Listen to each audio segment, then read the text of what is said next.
Request చేస్తున్నాం. అందరికీ నమస్కారం. వేదిక మీద ఉన్న వారికి, ఇక్కడికి వచ్చిన వాళ్ళందరికీ, నా ఫ్యాన్స్కి అందరికీ. ఫస్ట్ ఎవరితో స్టార్ట్ చేయాలి? శ్రీను గారితో స్టార్ట్ చేయాలి, కానీ శ్రీను గారి గురించి చాలా చెప్పాలి. ఉండరా, మాటలు మర్చిపోతాను.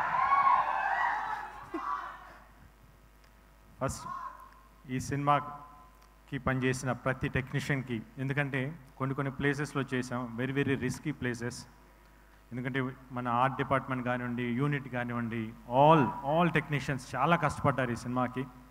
వాళ్ళందరికీ థ్యాంక్స్ చెప్తున్నాను. ఎందుకంటే ఈరోజు సినిమా ఇంత బాగా అవుట్పుట్ బయటకు వచ్చిందంటే ఆల్ దేర్ హార్డ్ వర్కే. ఎందుకంటే స్క్రీన్ మీద మేము కనిపిస్తాం, కానీ వాళ్ళు బ్యాక్ ఎంత వర్క్ చేశారో నాకు తెలుసు. Thank you for all every one. The same time ఈ సినిమా మ్యూజిక్ డైరెక్టర్ చేతన్, తను ఫస్ట్ డైరెక్టర్ గారు చెప్పినప్పుడు అబ్బాయి మామూలుగా మన తెలుగు అబ్బాయి, వైజాగ్ కుర్రాడు, చాలా బాగా చేయాలి. RX100 చూసాను, చాలా బాగుండింది. డెఫినెట్గా సార్ అని చెప్పిన తన సౌండింగ్ వెరీ వెరీ యూనిక్గా ఉంది, చాలా కొత్తగా ఉంది. తన ఫస్ట్ సాంగ్ ఏదైతే మా మరాకన్ మగో విన్నానో, అప్పుడు సాంగ్ డైరెక్టర్ గారు వినిపించినప్పుడు, సార్ ఇది అంటే ఇంకో పేరు చెప్పకూడదు, బాగుంటుందేమో అని చెప్పి, పెద్ద music director, India one of the పెద్ద మ్యూజిక్ డైరెక్టర్ లా కొట్టినట్టు ఉంది సార్ అని అన్నాను నేను. ఎక్స్ట్రాడినరీగా ఉంది సౌండింగ్ అనేది, అంతా బ్యాక్గ్రౌండ్ స్కోర్ కూడా ఇరగదీస్తే అట్టట్లా లేదు. Thank you Chetan. Definitely you going to reach a big heights. At the same time నా సినిమాటోగ్రాఫర్ గుహన్ గారు, ఆయన నాకు ఎప్పటి నుంచో తెలుసు, ఆయనతో వర్క్ చేయాలని ఎప్పటి నుంచో అనుకుంటా ఉన్నాను. బట్ ఈ సినిమాకు కుదిరింది.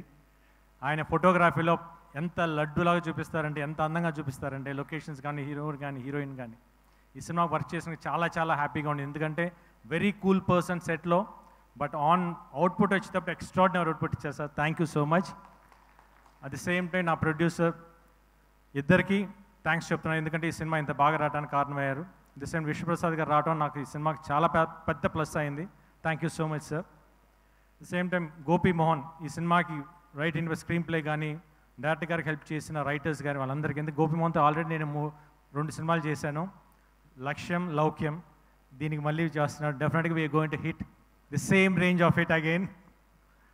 ది సేమ్ టైం ఈ సినిమాకి వర్క్ చేసిన ప్రతి ఆర్టిస్టులు నాతో వర్క్ చేసినప్పుడు నేను వాళ్ళకి సారీ చెప్పాలి. ఎందుకంటే వాళ్ళతో యాక్ట్ చేసేటప్పుడు నేను వాళ్ళని ఇబ్బంది పెట్టాను. ఎందుకంటే సీన్స్ అట్లా ఉన్నాయి. వాళ్ళు చేస్తున్నప్పుడు నాకు నవ్వు వస్తూ ఉండేది. నాకు నవ్వు ఆగదు. 1 స్టార్ట్ అయిందంటే ఆగదు.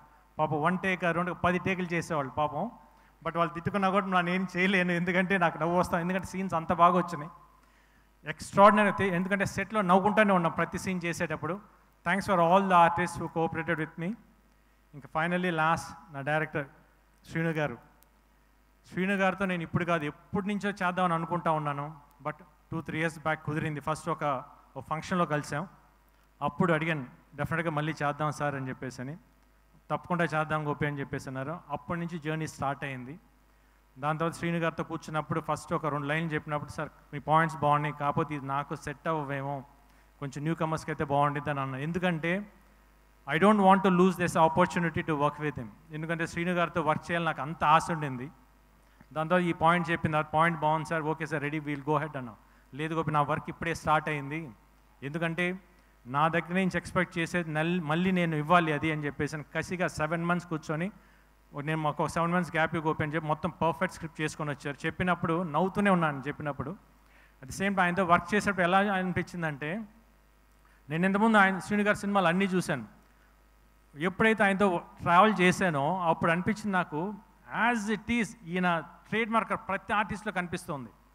నేను సెట్లో వెళ్ళిన 2 రోజులు నేను ఫస్ట్ కొంచెం కష్టంగా అనిపించింది. తర్వాత ఆయన చేస్తుంటే ప్రతిసారి వచ్చి యాక్ట్ చేసి చూపిస్తారు, నేను నవ్వుకుంటే పక్కకి వెళ్ళిపోయేవాడిని. ఎందుకంటే అది అంటే నాకే నవ్వు వస్తుంది, అంత బాగుంది. ఇంకోసారి సార్ ఇంకో 4 సార్లు చేయి చూపించాను. యాజ్ ఇట్ ఈస్ ఆయన కాపీ కొట్టేశాను, ఎందుకంటే అంత బాగా పర్ఫామ్ చేస్తారు. ఎందుకంటే ఆయన timing is very unique timing. ఆ పాజెస్ కానివ్వండి, మాట చెప్పి అంటాం, ఎక్స్ట్రాడినరీగా ఉంటాయి. ఎందుకంటే ఆయన జర్నీ నేను అంత బాగా ఎంజాయ్ చేశాను. అంటే ఒక పర్సనల్గా అంటే డైరెక్టర్ పక్కన పెట్టి ఒక బ్రదర్గా ఫీల్ అయ్యాను. Extraordinary person. అంటే ఒక ఆర్టిస్ట్ని ఎంత కంఫర్ట్ జోన్లోకి తీసుకురావాలి, తీసుకొచ్చి తనకు కావాల్సిన అంత పర్ఫెక్ట్గా తీసుకుంటారు. Thank you so much sir. డెఫినెట్గా నేను చాలా సినిమాలు చేశాను, ఇంత కంఫర్ట్ నేను ఎక్కడ చూశాను, బట్ స్టిల్ మీ దగ్గర చాలా ఎక్కువ కంఫర్ట్ అయ్యాను. At the same time very unique person అండి ఆయన. బేసిక్లీ అంటే సెట్లో నేను ఏ రోజైతే ఆయనతో ఫస్ట్ డే కూర్చున్నాను ఈ రోజు దాకా, నిన్న నైట్ దాకా కంటిన్యూస్గా సినిమా మీద వర్క్ చేస్తున్నారు. Not even a single minute divert అవ్వలేదు. అంటే ఇట్లా అంటే ఉంటారు డైరెక్టర్స్, బట్ ఇట్లాంటి డైరెక్టర్స్ నేను ఎందుకు ఇన్ని రోజులు చేయలేదని నేను చాలా రోజులు బాధపడ్డాను. బట్ ఇప్పుడు నాకు ఈ ఆపర్చునిటీ వచ్చింది. డెఫినెట్గా చెప్తున్నాను, ఈరోజు ఈ సినిమా రేపు దసరా అక్టోబర్ 11 రిలీజ్ అవబోతుంది. థియేటర్లో కూర్చున్న ప్రతి ఒక్కరూ నవ్వు ఆగదు, మీకు చెప్తున్నాను. యాక్షన్గా ఉండి నవ్వు కానీ కామెడీ ఎక్స్ట్రాడినరీగా వచ్చింది. You people are going to enjoy. One word I can say, Sreenu Vaitla గారు is back with a bang. Thank you so much.